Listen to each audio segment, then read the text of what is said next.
En esta segunda parte del teórico 1 voy a discutir algunos de los elementos de inferencia estadística frecuentista que ustedes seguramente aprendieron en otros cursos. Voy a relatar el uso de cómo se emplea la regla de Bayes en estadística, no solamente en la ilustración hecha en la primera parte de este video, y voy a discutir y contrastar la inferencia estadística frecuentista y bayesiana y discutir en el fondo porque no todos somos bayesianos. Entonces, entre 1922 y 1935, Fisher publicó una serie de artículos y libros que cambiaron para siempre la historia, la teoría de la estadística y sobre todo la práctica. Entre las cosas en esos artículos y en estas contribuciones, Fisher enfatizó el uso de las distribuciones muestrales, basándose en el viejo trabajo de Student de 1908, lo cual permitió por primera vez hacer inferencia en base a muestras pequeñas. Pequeñas quiere decir varias decenas de muestras, tales como las que se obtienen en las ciencias experimentales. Previamente lo que se hacía cuando se hacía inferencia estadística era basada en el teorema Seltender-Límite, que garantiza que la variable de respuesta tiene distribución normal, pero eso solo es válido cuando las muestras tienen varios cientos de unidades muestrales. También desarrolló el método de máximo de verosimilitud, que es un método genérico de estimación de parámetros para cualquier modelo estadístico y que permite y que estima errores estándar. Esto lo veremos en el práctico 1. Estima errores estándar y por ende también permite hacer inferencia estadística. Desarrolló las ideas de los test de hipótesis estadísticas y la idea del p-valor, y escribió dos libros fundamentales. El primero, publicado en 1925, que fue el primer libro en la historia de la estadística escrito no para matemáticos sino para científicos, en el cual se explicaba con lenguaje razonablemente accesible cómo utilizar los métodos para analizar datos experimentales. Y el segundo es el principal libro fundador del diseño de experimentos, en el cual Fisher codificó los principios fundamentales del diseño del experimento y mostró cómo se analizaban la mayor parte de estos diseños. En 1925, en su libro, Fisher desarrolló el test de significancia estadística. Este test, basado en una sola hipótesis, deseaba promover un método objetivo para realizar inferencia inductiva a partir de resultados experimentales. Entonces, se basa en la ley de la contraposición, que tiene el nombre de modus tollens. Entonces, para decidir la veracidad de la hipótesis, insisto que hay una sola, Fisher propuso el p-valor. El p-valor es definido como la probabilidad de obtener resultados iguales a los obtenidos o más extremos si la hipótesis fuera cierta. Entonces, es de resaltar que la hipótesis en este test de Fisher nunca es puesta a prueba, sino que se supone que es cierta y se trata de ver si los resultados obtenidos o potencialmente obtenerse son compatibles con la misma. Entonces el p-valor no es una prueba probabilística de contradicción, porque obviamente la probabilidad de obtener datos extremos, dado que la hipótesis es cierta, es diferente a la probabilidad de que la hipótesis sea fuerte, dado que se obtuvieron datos extremos. Estas dos cosas, que parece simple una contraposición verbal, son obviamente diferentes, y para ello déjenme poner un ejemplo. La probabilidad de ser católico dado que se es el Papa es diferente a la probabilidad de ser el Papa dado que se es católico. Creo que nadie tiene ninguna duda en que ambas cosas son obviamente diferentes. Entonces el p-valor supone la hipótesis como cierta y por tanto su veracidad o falsedad nunca es evaluada directamente. Fisher defendió encarnizadamente la visión frecuentista de la probabilidad. Para él la probabilidad tenía que ser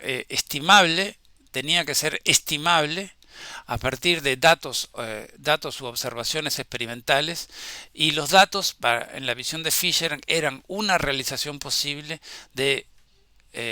ocurrida al extraer una muestra aleatoria de una población estadística de un tamaño matemáticamente infinito. Entonces, en la repetición de las muestras posibles a obtenerse de repetirse el muestreo sobre la misma población estadística, Fisher obtenía la estimación frecuentista de la probabilidad, que para él era absolutamente fundamental. Entonces, así, cuando en un test de hipótesis se estima un p-valor de 0,02, eso quiere decir que solo en 2 de 100 muestras aleatorias potenciales se obtendrían resultados iguales o más extremos si la hipótesis fuera cierta. Es de resaltar que jamás se vuelve a repetir el muestreo, y estos datos potenciales se refieren a datos que nunca serán colectados. Entonces, la interpretación del p-valor, este p-valor es una medida continua de compatibilidad de la información muestral con la hipótesis que se está evaluando, de la información muestral obtenida y de la información muestral potencial que se podría obtener si se remuestreara la misma población estadística. Entonces, a partir de eso surgió la necesidad de transformar ese p-valor, supongamos 0,02, en un criterio binario, porque así es necesario para llegar a la dicotomización de rechazar o no rechazar la hipótesis. Entonces Fisher sugirió en una página de ese libro, y leo la cita, que era conveniente en este momento utilizar p igual 0,05 como un límite para juzgar si una desviación puede ser considerada significativa o no. Entonces, ¿por qué 0,05? Este es el valor que todos sabemos que ha sido empleado desde entonces como el límite para decidir si se obtienen resultados estadísticamente significativos o si no se obtienen resultados estadísticamente significativos. El valor de 0,05 proviene porque Fisher, al momento de publicar su libro, le pidió a Carl Pearson, el primer profesor de estadística, con quien Fisher mantenía una disputa pública. Fisher le pidió el uso de las tablas, de las extensas tablas publicadas y calculadas trabajosamente en el laboratorio de Fisher, del laboratorio de Pearson, y Pearson le negó el uso de estas tablas. Entonces, puesto que estas tablas eran una fuente de ingreso muy importante para su laboratorio, entonces Fisher tuvo que recalcular personalmente algunos percentiles de las distribuciones de probabilidades de dichas tablas. Entonces calculó solo algunos. Uno de los que calculó es este 0,05. Entonces este valor de 0,05, que hoy ha sido reificado en la práctica de la estadística en todas las ciencias experimentales, proviene básicamente de una disputa comercial y de egos entre dos grandes hombres de la estadística como Carl Pearson y Ronald Fisher. Entonces, este procedimiento innovador de inferencia propuesto por Fisher, el test de hipótesis, fue criticado por otros autores por carecer de otras hipótesis. El problema es que si uno rechaza la hipótesis que se está poniendo a prueba, uno queda absolutamente en la nada. Y también fue criticado por la falta de rigor matemático para decidir el estadístico del test a emplear para calcular el p-valor. Esto provenía de que Fisher propuso en su libro de 1925, utilizó básicamente sus intuiciones y no un desarrollo matemático suficientemente riguroso a juicio de otros. Entonces, dos matemáticos que trabajaban en Londres, Jerzy Neyman, polaco, Egon Pearson, hijo de Carl Pearson, comenzaron en 1928 una colaboración tratando de mejorar el enfoque de Fisher y terminaron creando un enfoque alternativo. Es útil entender en qué consiste este enfoque. Para Neyman y Pearson, la idea era definir dos hipótesis específicas. Específica quiere decir las hipótesis son con respecto a valores de un parámetro, de un modelo estadístico. Entonces las hipótesis específicas eran, por ejemplo, llamemos omega ese parámetro, omega es igual a 0,14 versus omega es igual a 0,42, y proponían decidir con un test de significancia, con el test de significancia de Fisher, si los datos apoyan a una hipótesis H0 o a la otra hipótesis H1. Lo que estaban tratando de desarrollar Neyman y Pearson era una teoría de la decisión, un comportamiento de la decisión ante la evidencia disponible. Entonces, la existencia de dos hipótesis específicas implicó la existencia de dos tipos de errores de decisión. El error que ellos llamaron del primer tipo, que hoy llamamos alfa, es la probabilidad de rechazar la hipótesis H0 cuando la hipótesis H0 es cierta. El error que ellos llamaron de segundo tipo, que es la probabilidad de rechazar H1 cuando H1 es cierta, implicaron la definición de magnitud de efecto, que es la magnitud de las diferencias entre los parámetros involucrados en dichas hipótesis a partir de las estimaciones muestrales. De eso no voy a discutir en este momento. Y la potencia del test, que es el complemento del error de segundo tipo, que es 1 menos beta, o sea, la probabilidad de aceptar una hipótesis cuando la hipótesis H1 cuando la misma es cierta. Entonces, Lehman-Pearson también propusieron el lema conocido con su nombre, en el que esencialmente dice que el test de cociente de verosimilitudes inicialmente desarrollado por Fisher, de las dos hipótesis es el test que tiene la máxima potencia, es decir, es el test que tiene la máxima probabilidad de detectar un real efecto cuando el mismo existe. Neyman y Pearson requerían definir el tamaño muestral para obtener la potencia según el caso, es decir, su noción era bien el paradigma de Neyman y Pearson era bien una noción de teoría de la decisión en la cual no solo se tomaba en cuenta las probabilidades de ocurrencia de los errores de decisión, sino las consecuencias para los efectos, para la situación experimental o la situación empírica de realizar un error en la toma de decisiones. Entonces, si bien las dos hipótesis en el paradigma de Neyman y Pearson eran específicas, solo la hipótesis principal, así denotada por ellos, que hoy llamamos H0, se utilizaba en la decisión. Es decir, nuevamente aquí se empleaba la lógica de Fisher en un sistema en el cual había dos hipótesis específicas. Entonces, el error de decisión a minimizarse para Neyman y Pearson, sea alfa o sea beta, variaba según el caso en función de las implicaciones. Entonces, cuando se rechazaba una hipótesis para un alfa prefijado, la otra hipótesis se aceptaba por implicación. Entonces, esto llevó a la mecanización del proceso de decisión. Esa mecanización conlleva a decir que se rechaza la hipótesis que se supone cierta si el p-valor es menor que el nivel de significancia o alfa predefinido antes de realizar el test. Entonces, la interpretación del resultados de los test de hipótesis en el paradigma de Neyman y Pearson es que la inferencia solo es posible como un comportamiento inductivo a largo plazo, es decir, una serie de decisiones tomadas en contextos rigurosamente idénticos.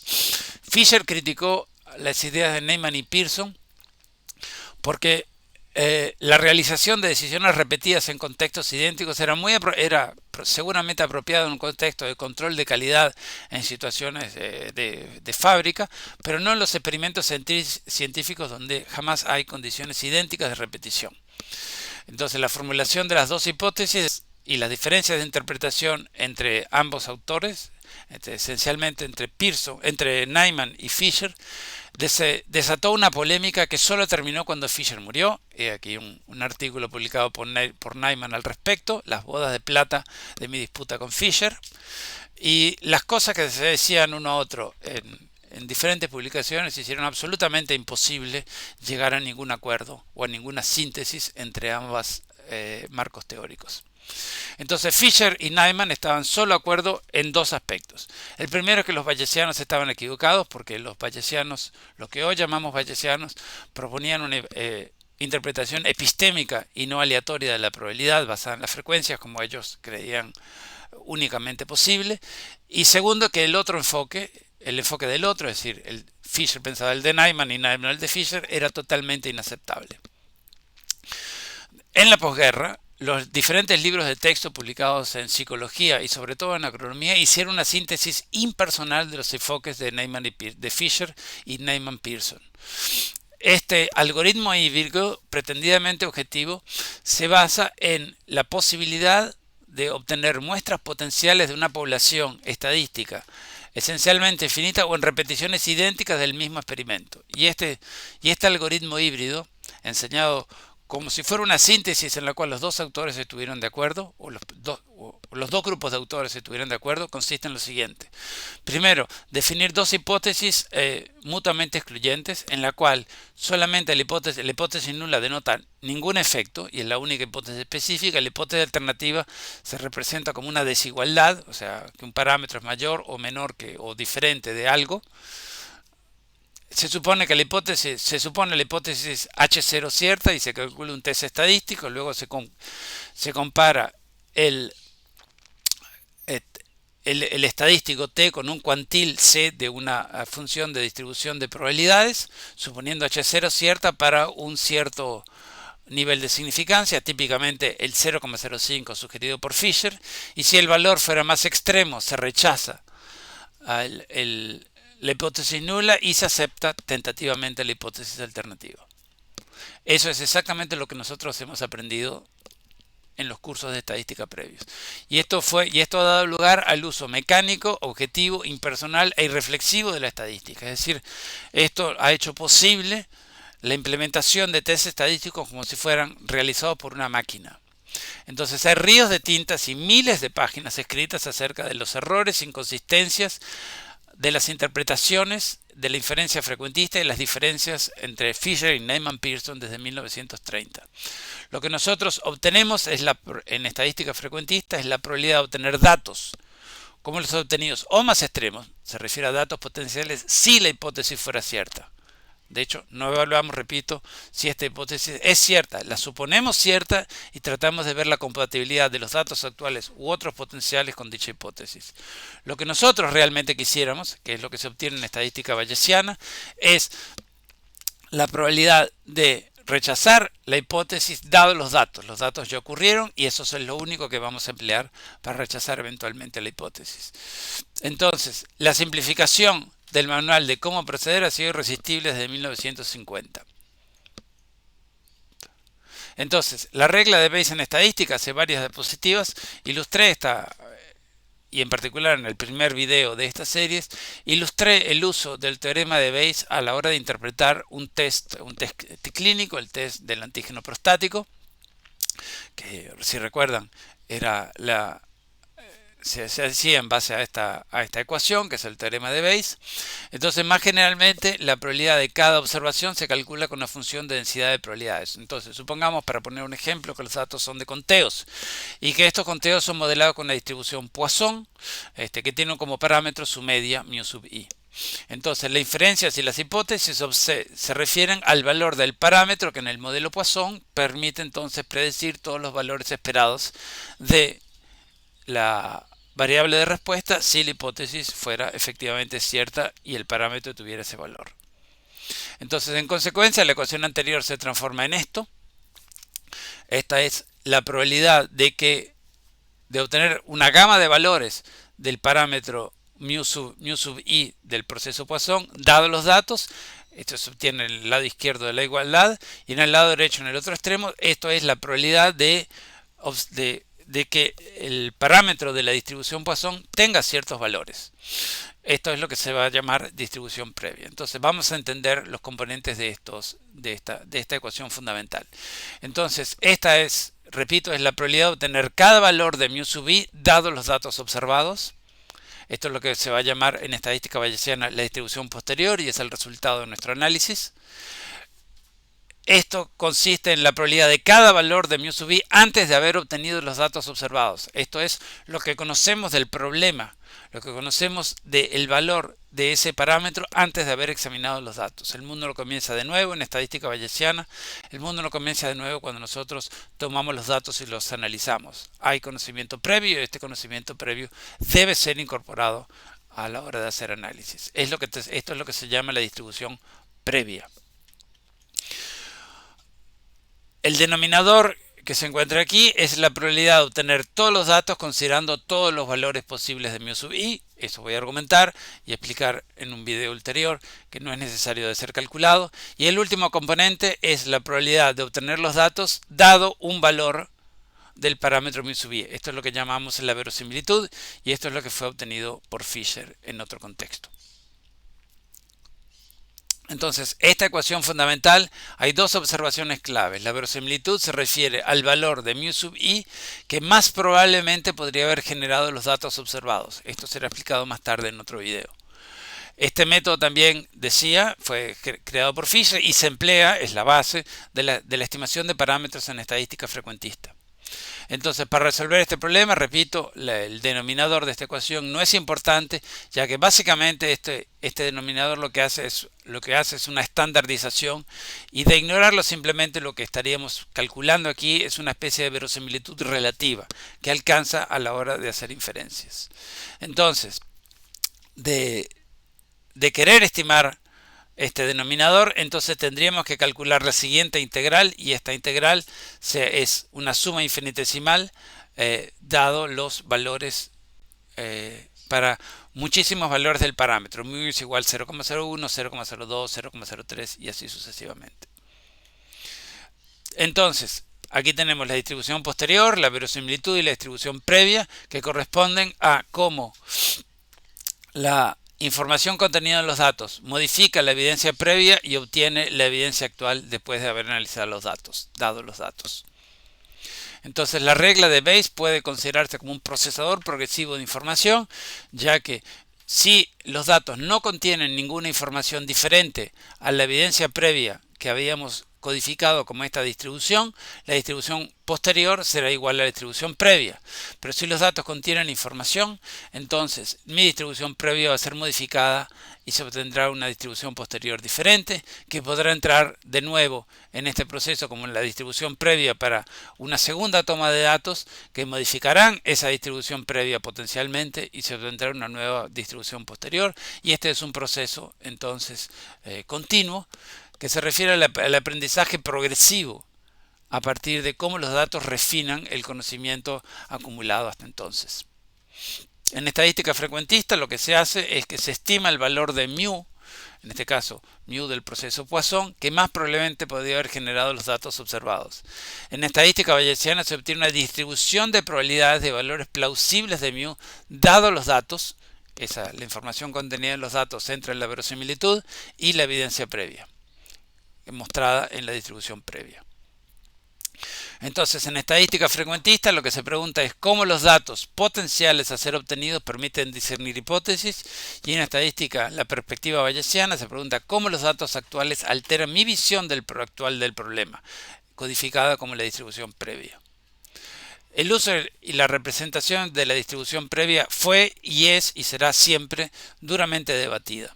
Hasta 1950 solo había muy pocas soluciones analíticas de la regla de Bayes, porque y eso solo era posible cuando se empleaban ciertas distribuciones previas. Es decir, para ciertos datos, si se cambiaban las distribuciones previas que se empleaban, se obtenían o no se obtenían resultados, distribuciones posteriores en forma analítica, o se obtenían distribuciones posteriores completamente diferentes dependiendo de las previas. Y esto fue considerado correctamente como poco objetivo y potencialmente arbitrario, ya que no hay ninguna forma universalmente aceptada de cómo codificar el conocimiento previamente adquirido en una distribución de probabilidades previa para cada parámetro de un modelo estadístico. Esto lo iremos viendo progresivamente porque es un punto importante a ser entendido en la inferencia bayesiana. Entonces, casi ningún modelo bayesiano tiene solución analítica. Entonces, esto quiere decir que se requieren métodos numéricos de simulación para obtener la distribución posterior. Entonces, hay diversos programas que han sido hechos disponibles en los últimos 30 años. Uno de los primeros fue Box, que es un programa que simplificó la aplicación del algoritmo MCMC, que discutiremos más tarde. Ese es el algoritmo fundamental de estimación de parámetros en estadística bayesiana. Luego aparecieron versiones mejoradas, ya que Box en su versión original, lo digo por experiencia, tenía la terrible costumbre de colapsar y de cerrarse sin ninguna razón aparente ni discernible por el usuario. Estas versiones mejoradas constituyeron un avance que apareció en los años 90. JAX fue obviamente una clara mejora sobre las diferentes versiones de Box. Utilizaremos el programa JAX en el teórico y el teórico 5 de este curso. Y luego en los últimos 10 o 15 años han aparecido dos versiones diferentes, INLA y STAN, basados en otros marcos teóricos que son variaciones de estos algoritmos, basados en otros marcos teóricos y con ciertas ventajas relativas para ciertas clases de modelos. Bien, entonces progresivamente iremos entendiendo cómo usar el software en este curso. Por el momento alcanza y sobra con esta presentación de los principales caracteres de este pequeño drama. Entonces, me parece muy importante discutir las principales diferencias entre los métodos frecuentistas bayesianos y sus consecuencias. Entonces, me lo muestro en una tabla en la cual tenemos dos columnas, una estadística frecuentista, otra estadística bayesiana, y las diferencias en diferentes rubros. Entonces, la visión de la probabilidad en la estadística frecuentista es la probabilidad aleatoria, que se estima como la frecuencia de un evento o de un resultado en base a un conjunto de datos potenciales a ser obtenidos. En estadística bayesiana la probabilidad refleja, es epistémica y refleja el grado de incertidumbre personal sobre los posibles valores de los parámetros de un modelo estadístico.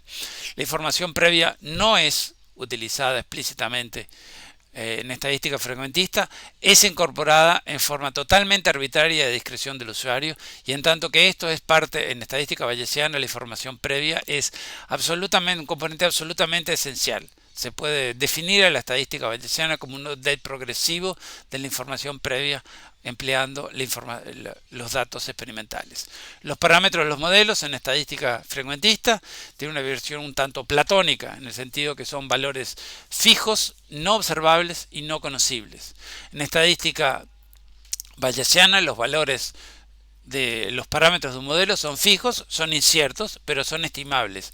Y esa incertidumbre en cuanto a los valores de dicho parámetro, se refleja en la estadística bayesiana como una función de densidad de probabilidades asociada a cada parámetro del modelo. Esa es la función de distribución de probabilidades posterior, que es lo que se obtiene como output en estadística bayesiana.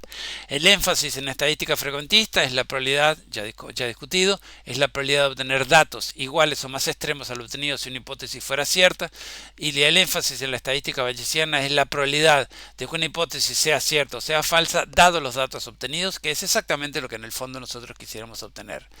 La evaluación de la incertidumbre en estadística frecuentista se utiliza la distribución muestral, por ejemplo la distribución T o la distribución F o la distribución chi cuadrado, en base a y se refiere a réplicas potenciales que se podrían obtener de remuestrearse la misma población estadística, y el método que se emplea para estimación de parámetros es el máximo de verosimilitud. En estadística bayesiana, la incertidumbre acerca del valor de los parámetros se obtiene a partir de se refleja a partir de la distribución de probabilidades posterior obtenida empleando el teorema de Bayes, basado en los datos y en las distribuciones previas. Los indicadores de precisión son los intervalos de confianza en la estadística frecuentista, que se refiere a lo siguiente: si yo obtengo un intervalo de confianza del 95%, eso quiere decir que y ese intervalo de confianza tiene como límites 2 y 4, eso quiere decir que si yo repitiera 100 muestreos de la misma población estadística, en 95 de eso en cada uno de esos muestreos, con muestras de idéntico tamaño, calcular un intervalo de confianza, en 95 de 100 intervalos potenciales estaría incluido el verdadero y desconocido valor de mi parámetro. Sin embargo, en el intervalo de confianza obtenido a partir de mi única muestra extraída de esa población estadística, no puedo hacer ninguna afirmación acerca de la probabilidad de que el desconocido valor del parámetro esté incluido en ese intervalo. En estadística bayesiana se obtienen los intervalos de credibilidad. Esos intervalos de credibilidad obtenidos a partir de la distribución posterior nos dicen exactamente cuál es la probabilidad de que el valor de un parámetro esté en un cierto límite, por ejemplo, entre 2 y 4. Entonces, el último punto es por qué todos no somos bayesianos, y aparentemente hay grandes ventajas en la perspectiva en el marco teórico bayesiano. En primer lugar, citemos algunas ventajas. En primer lugar, una de las ventajas es que hay una interpretación intuitiva de los intervalos de credibilidad, y además se evitan la necesidad de hacer correcciones de tipo enferroni a la hora de hacer comparaciones múltiples. Entonces, en un intervalo de confianza o de credibilidad como el señalado aquí, 14 es un intervalo de credibilidad o de confianza de las medias, ¿okay? Entonces, en estadística frecuentista es lo que señalé antes. Si se tuvieran K muestras aleatorias y se calcularan los intervalos de confianza, el 95% de ellos contendrían el verdadero y desconocido valor del parámetro. Y en estadística bayesiana podemos decir que hay una probabilidad de 0,95 que el verdadero valor del parámetro esté en ese intervalo de credibilidad. Lo de las comparaciones posteriores lo explicaré más tarde en otro video de esta serie. En estadística bayesiana además hay diferentes fuentes de variación que se modelan de forma similar y que son compatibles y comparables en el mismo modelo. Toda incertidumbre en estadística bayesiana es estocástica y se modela a través de una función de densidad de probabilidades asociada a cada parámetro del modelo estadístico.